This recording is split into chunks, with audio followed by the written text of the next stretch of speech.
Guys, welcome back to Strong Successful Male.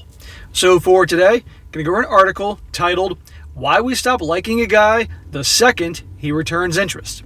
And guys, this article is written by a woman, and she is revealing what a lot of us obviously have learned the hard way growing up at different stages in our lives.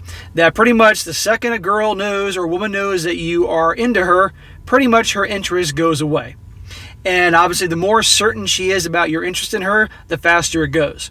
And this is exactly why I tell you guys, the guys here that are watching me that are into dating and relationships and pickup and all that, this is why you got to keep these things to yourself. This is why you can't make it so obvious how interested you are or attracted you are to a certain woman. Because it's right here. She's revealing it all the things that we've known all along. The second you do that, they lose interest. And it seems ridiculous, but that's just how it is.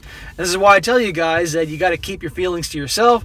This is why I tell you guys you got to do things like when they text you, you take your time responding to the text, take your time responding to the phone calls. You do all these other things that make them always kind of wonder. There's always that wonder, how much does this guy really like me, you know? And obviously it may sound like it's being very manipulative, having to do this, guys, but again, as you're going to see in this article, we pretty much have no choice to do this because if we don't, she'll lose interest. And you all know darn well the type of guys that generally are very popular women and get a lot of women. The women are always, fumbling over themselves trying to get these guys, and they're always making them crazy because they never quite know where they stand with them. So, and women hate uncertainty. Let me make that clear for you guys that haven't figured that out already. They hate uncertainty, but they're attracted to it. It's crazy. So, yet giving another reason why you never ask advice from women about other women, because they'll tell you, oh, tell her how you feel and do all these things to show her how much you like her. And then when you do, it turns them off. And that's why I tell you these things. So anyway, guys, I'm going to jump into this article here, and I'll add my 2 cents and opinions along the way, because it's definitely revealing. Starts off, girl likes boy, boy likes girl back. Never mind, girl doesn't like boy anymore. What gives? Having a crush on someone is almost like a drug. It makes you giddy and nutty, warm and fuzzy, nervous and eager. It's almost an addictive feeling with the emotional highs and excitement we feel after just a simple interaction acting as our fuel for the rest of the day or week. If we're being honest, there's no doubt that having a crush is fun. Sound familiar in terms of how you eventually find out the way they felt if some of the girls admit this?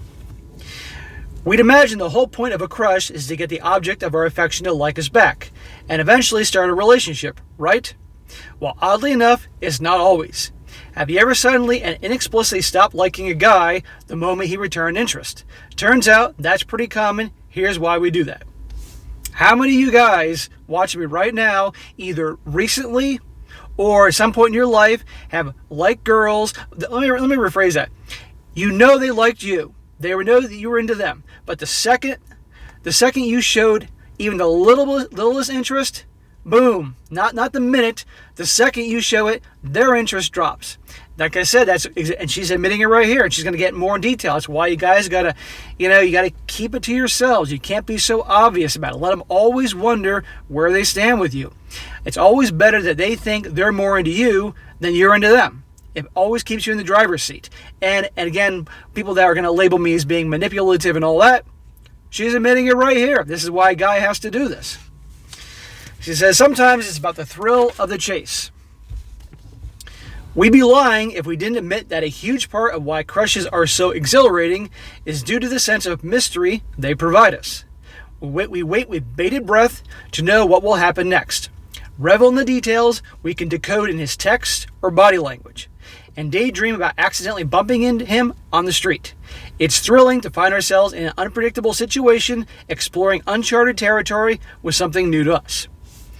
Guys, women love mystery. Women love mysterious guys they can't figure out. This is just, and I'm not just talking about, American women or women in the West. This is all over the world, okay? Men are hardwired to be a certain way, and women are hardwired to be a certain way. It doesn't make a difference where you live, what your religion is, what your socioeconomic background is, all sorts of things. Women are women, they respond to certain things, and men are men and respond to certain things. And again, a lot of people don't like a lot of things I talk about and the views and opinions I have, but this is after being on this planet for over 40 years and experiencing this. And again, she's admitting it right here. But sometimes this ends up being the only part of the relationship that we enjoy. Our culture tends to emphasize the enchanting, riveting parts of love. We're encouraged to see relationships as only ever quenching our thirst for excitement and made to believe that our significant other should invariably make us happy, when in reality, relationships aren't meant to be perpetually thrilling or dazzle us the way they did in the beginning. Relationships are supposed to mature along with the people in it. Yeah, I mean, she's talking about the honeymoon period. And in the beginning, of course, it's all exciting and all that because it's all brand new. You don't quite know the person too well, so you never quite know what he or she is thinking, what they're doing, and it's a mystery. And of course, all the other fun things I'm not going to mention that are obvious are a lot of fun too and mysterious in the beginning as well. But eventually, that honeymoon period ends when both parties get to know each other, their personalities, their habits, what they're like, what they look like butt naked, all that type of stuff, what they're like in the sack.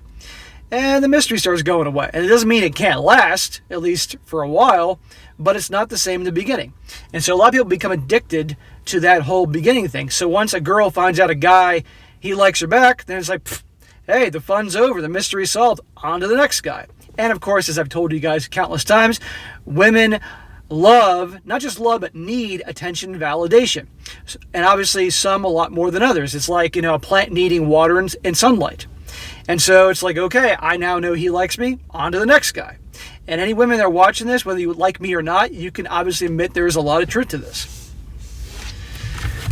She continues, we always want what we think we can't have.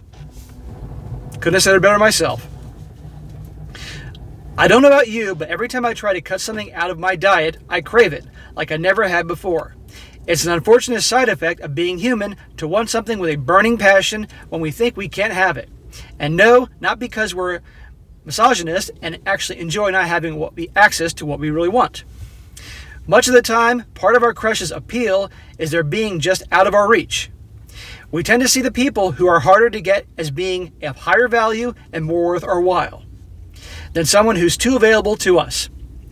I can't stress enough, guys, the mistake you're making if you are too available to a woman. So let's just say initially she really likes you, and you ask her out, and you make it abundantly clear that you're free pretty much every single night of the week, and will drop anything and everyone to go spend time with her. Her attraction for you is going to take a nosedive like that. But if you're only available once a week, and you're not available to go out with her for 2 weeks, and you're not going to drop everything you're doing to respond to her texts, respond to her phone calls, and things like that, and go out and see her, and you can't just drop everything like that to meet up with her if she happens to be nearby or whatever happens to be, you're a challenge. You're a higher value. On the other hand, if a guy does that, she's going to lose interest, just like that. Just like I said, absolutely. And how many of you guys have been in situations like that where, think about this, when you had women that liked you that you really weren't into and you really didn't care, those are the ones that not only did they like you initially, but they kept liking you because they could never figure you out. You were always a challenge to them. Meanwhile, how many women you liked that you were really attracted to, and you've made the mistake, and I've done this before when I was younger, where you dropped everything to be with them and all that, and their interest, boom, lost it like that. So the trick is you treat the ones that you like the ones you don't like. That's very hard for a lot of guys. You really got to keep your cool and know what you're doing. It says here, like I said, much of the time, part of the crush's appeal is just their being out of our reach, blah, blah, blah. We enjoy the rush of chasing after coveted goods, and every small interaction with this person brings us a sense of victory. The idealized version of him we've made up can come crashing down as soon as he starts showing interest back and we get a closer look at him. She hit the nail right on the head. I appreciate that this woman here and who's writing this admits this. This particular site that has some of these articles I get from time to time, they definitely, they're a little more forthcoming, and they admit things that a lot of us know, but a lot of women won't. And as I said before, guys, absolutely, by and large, most women do not understand what they emotionally respond to. However, I make the point of saying most, because there are some that do get some things, and every once in a while, there's some that gets pretty much everything. And so this particular thing, which he's talking about here, this woman gets this element of that and is explaining it, and it's good to know. But she's writing this article actually to other women. But this is something that guys should pay attention to, and this is why I'm doing it, to help you guys out. Another element here she talks about, she says, we might not think we're good enough. Raise your hand if you have seriously low self-esteem and constantly deal with a gnawing feeling that you don't deserve that job promotion, that incredibly good friend, or to have a wonderful, doting boyfriend who loves you more than anything. When we don't see ourselves as being worthy of love, we might see someone who's willing to love us and assume there must be something wrong with them. Or think if they really knew us, they'd run because no one could ever want to be with us, right?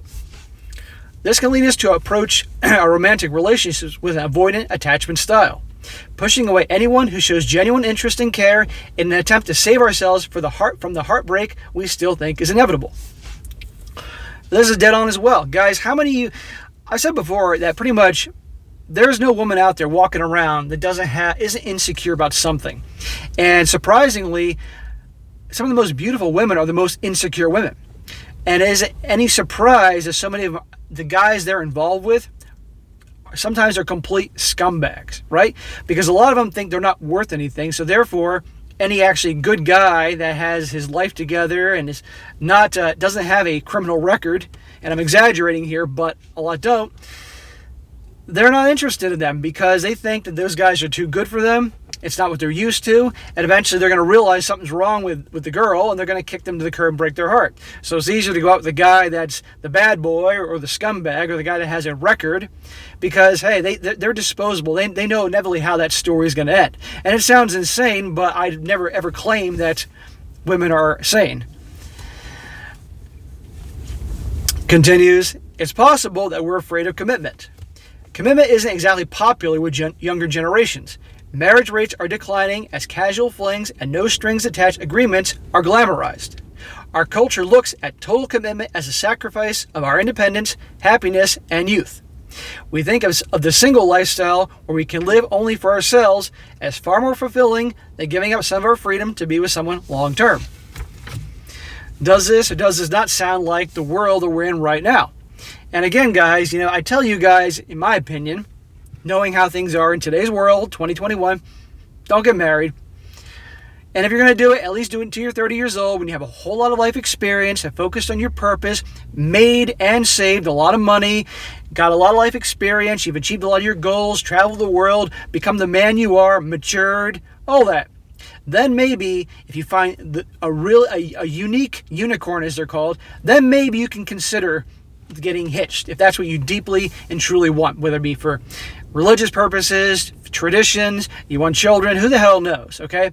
But I've told you before, do your homework on the girl, prenups, research, finding out who she is. I did a video yesterday about a guy who found out 5 years after he was married that his wife in college made certain videos that are out there on the internet, and she was an escort for 3 years. Imagine that surprise if that was you. You got to do your homework. But anyhow, the whole commitment-free lifestyle, that's very common nowadays. But I encourage you guys, knowing how things are, you might as well do that and enjoy yourselves. But don't blame us. We're not the ones that created this. She says, it's not uncommon for us to be afraid to commit ourselves too seriously. When we're faced with the option of being less emotionally involved by keeping someone at arm's length or jumping in head first, ready to give all in a relationship, we'll probably choose to keep ourselves safer by shutting down a budding relationship. In closing thoughts, we aren't all afraid of commitment or more interested in the thrill of the chase. There are countless reasons that we might stop liking a guy the moment he likes us back. But if that's been a theme in our life, it's worth looking into, understanding, and confronting. Well, you don't have to go too deep into this. I mean, we all know this, just like I wish this information was given to me when I was younger. I didn't know this. This is something I didn't really come to realize into my 20s. So for a lot of you guys that watch me now that are younger, because I got guys in college or younger than college age watching me, small percentage, This will help you out immensely in the dating and relationship department, just to understand that. So like I said in countless times in the video, I'm going to say it one more time. This is why you got to keep what you think about her, what you feel about her, all this stuff, keep it to yourself. If she wants to, if this is like your girlfriend and she's trying to dig it out of you how you feel about her and dig it out of you to tell you love her, let her do that, all that stuff first. And when you do, let that out in very, very small doses about how you may feel. Because unfortunately, I mean, think about this, guys. You got yourself a girl. Let's just say she's a really good one. Okay, she has some traditional values, if you can find that nowadays, and a lot of other good things. And you really have a good time with her and you're attracted to her. You know, there's the party that wants to obviously tell her and show her. But it's sad when you do these things and you become more of a sure thing to her and her interest drops. It's sad that you have to obviously have that poker face and keep it quiet, but that's just how it is. So like I said in the beginning, guys, and many times, and because of what she said right here, it's always best that they think they're more into you than you're into them. It's always best you kind of keep that quiet, always maintain the mystery, maintain the challenge, because women love mystery and they sure as hell love challenge. So that's what you got to be, if that's what, for those of you guys who are dating and all that. So, but anyhow, guys, that is it for today. Be sure to comment down below and let me know what you think about this. Let me know if you guys, how old were you guys when you discovered this? How many times did it take you to learn the hard way before you figured this thing out? And now that you know these things, how has it helped you out? Be sure to share it, because lots of guys read these things, and I know the comments really help out a lot of guys, all walks of life. And be sure to like the video, share with your friends, and subscribe. And I'll catch you next time.